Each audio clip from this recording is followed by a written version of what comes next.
તમારું સ્વાગત છે મારા કિચનમાં.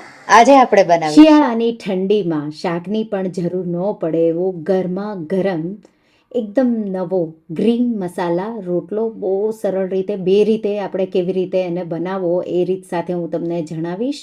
જો તમને મારી રેસિપીઓ ગમતી હોય અને હજુ સુધી ચેનલને સબસ્ક્રાઈબ ન કર્યું હોય તો સબસ્ક્રાઈબ કરજો અને બાજુમાં આપેલી ઘંટી દબાવજો એટલે નવી નવી રેસિપીના નોટિફિકેશન આવો તમે એકવાર રોટલો બનાવશો તો વારંવાર બનાવો એટલો ટેસ્ટી એવો લાગે છે.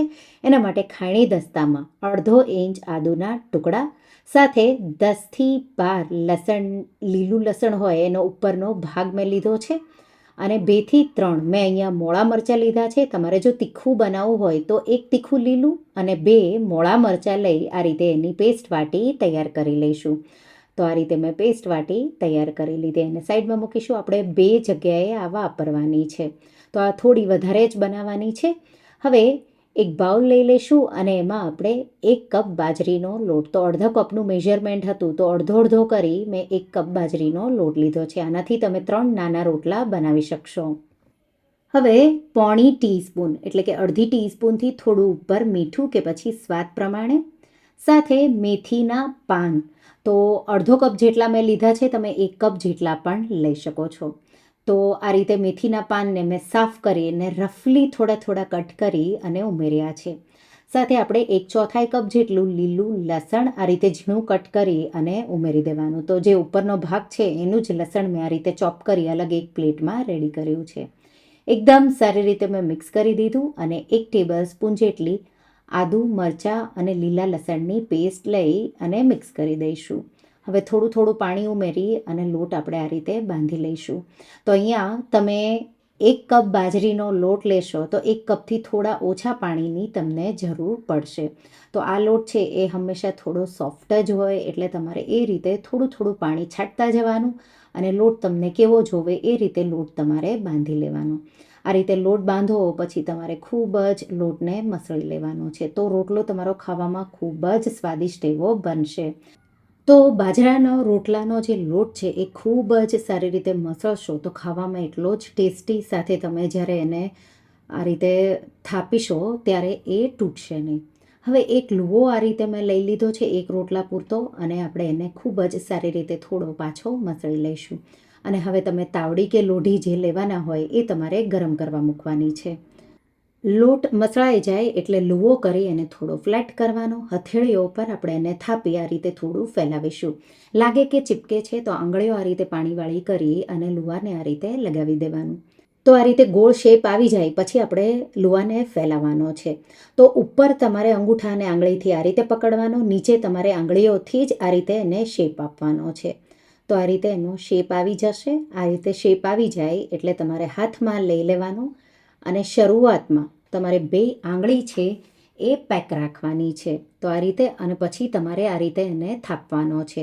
કિનારીઓ જ થાપવાની છે શરૂઆતમાં અને વચ્ચેનો ભાગ આ રીતે ફેલાશે.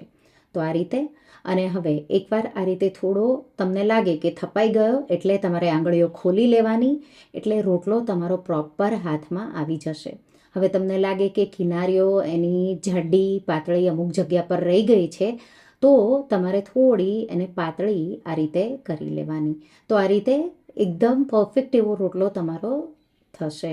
તો મેં આ રીતે મીડિયમ એવો બનાવ્યો છે. હવે બીજી રીતમાં પાટલી પર તમારે બાજરીનો આ રીતે લોટ સૂકો છાંટી થોડો ફેલાવી દેવાનો.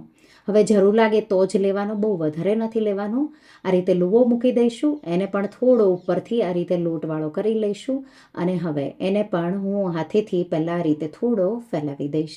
તો એકદમ ઇઝી એવું તમને આ રીત પડશે. જો તમને હાથેથી થાપી અને રોટલો બનાવતા નહીં ફાવે તો આ રીતે તમે આ રીતે થોડો લુવાને લોટ લગાવી વેલણથી પણ વણી શકો છો, પણ હું આ રીતે હાથેથી થાપી રહી છું. તો શરૂઆતમાં તમારે આ રીતે હથેળી યુઝ કરવાની, પછી લાગે કે થોડો ચીપકે છે, ફરતો નથી તો પાછો લોટ તમારે ફેલાવવાનો. હવે આ રીતે જે લાસ્ટની 3 આંગળીઓ છે એના નીચેનો હથેળીનો ભાગ હોય એનાથી તમારે આ રીતે ફેલાવવાનું અને બીજી સાઈડથી તો આ રીતે કિનારી તમારે બરાબર કરતી જવાની એટલે રાઉન્ડ જ આ રીતે તમારો રોટલો ફેલાશે. તો તમને જે રીત ફાવે એ રીતે તમે વણી શકો છો. હવે અહીંયા મેં તવો એકદમ સારી રીતે ગરમ કરી અને ગેસની ફ્લેમ મીડિયમ કરી લીધી. ઘી જેટલો રોટલો તમે નાનો મોટો બનાવ્યો હોય એ રીતે ફેલાવી દેવાનો. તો મેં અહીંયા જે પેલા હાથેથી થાપ્યો છે રોટલો એ ઉમેર્યો અને જે ઉપરનો ભાગ હોય એ પહેલાં નીચે નાખ્યો. અને હવે આપણે એને 1 મિનિટ જેવું શેકાવા દેવાનું છે. તો સ્લો ફ્લેમ પર 1 મિનિટ જેવું શેકાવા દેશું. તો સ્લો ટુ મીડિયમ ફ્લેમ છે અત્યારે. અને હવે આ રીતે પહેલાં ઘી ફેલાવી દેશું. તો આ રીતે તમે તેલ પણ લગાવી શકો છો, પણ રોટલો સારો એવો દેશી ઘીમાં વધારે સારો ટેસ્ટ આવશે. હવે મેં એને લગભગ 1 મિનિટ જેવું થવા દીધું અને 1 મિનિટ પછી આપણે એની સાઈડ ચેન્જ કરી લઈશું. હવે બીજી સાઈડ પણ 1 મિનિટ જેવો આપણે શેકી લેવાનો છે એકદમ સારી રીતે. તો આ રીતે બીજી સાઈડ મેં 1 મિનિટ જેવો શેક્યો અને બીજી સાઈડ પણ આપણે થોડું થોડું આ રીતે ઘી ફેલાવી દઈશું. અને હવે બીજી સાઈડ પણ થતાં 1 મિનિટ જેવું થઈ ગયું છે.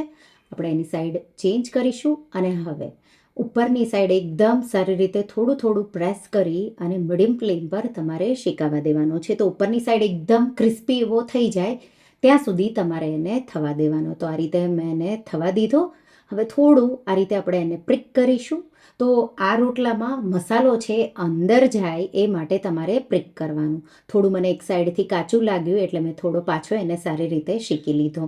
મીડિયમ ટુ લો ફ્લેમ પર હવે આપણે અડધો ટેબલ સ્પૂન વાટેલા આદુ મરચાં અને લીલા લસણની પેસ્ટ મેં ઉમેરી છે. લીલું લસણ તો 1 ટેબલ સ્પૂન જેટલું આપણે આ રીતે ઉમેરી દઈશું. સાથે 1 ચપટી જેટલું મીઠું અને માખણ, સફેદ માખણ જે મલાઈનું હોય એ મેં લીધું છે. પણ તમે તમારા પાસે જો આ માખણ ન હોય તો કોઈ પણ બટર, અમૂલનું બટર પણ લઈ શકો. મીઠું તમારે ધ્યાન રાખીને ઉમેરવાનું. આ રીતે પ્રોપર ફેલાવી દેશું. ઉપર થોડું ધાણા જીરું પાવડર ઉમેરી દેશું. તો માત્ર આમાં ધાણા જીરું પાવડર જ ઉમેરવાનું છે, લાલ મરચું આપણે નથી ઉમેરવાના. આ રીતે મેં એને ફેલાવ્યું. પાછું થોડું આપણે એને પ્રિક કરીશું. તો જ્યારે આ પ્રોસેસ મેં કરી ત્યારે ગેસની આંચ થોડી વાર માટે બંધ કરી દીધી હતી. હવે મેં પાછી ગેસની આંચ ચાલુ કરી દીધી અને 1 મિનિટ જેવું આપણે નીચેથી એકદમ ક્રિસ્પી થાય ત્યાં સુધી તમારે એને થવા દેવાનું. તો 2 મિનિટ જેવું મેં એને થવા દીધું. નીચેથી એકદમ ક્રિસ્પી એવો થઈ ગયો.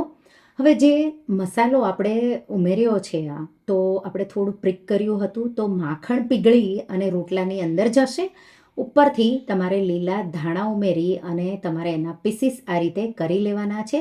જરૂર લાગે કે તમારે થોડું માખણ વધારે ઉમેરવું છે તો તમે વધારે પણ ઉમેરી શકો છો. નહીંતર આપણો રોટલો છે એ સર્વ કરવા માટે તૈયાર છે.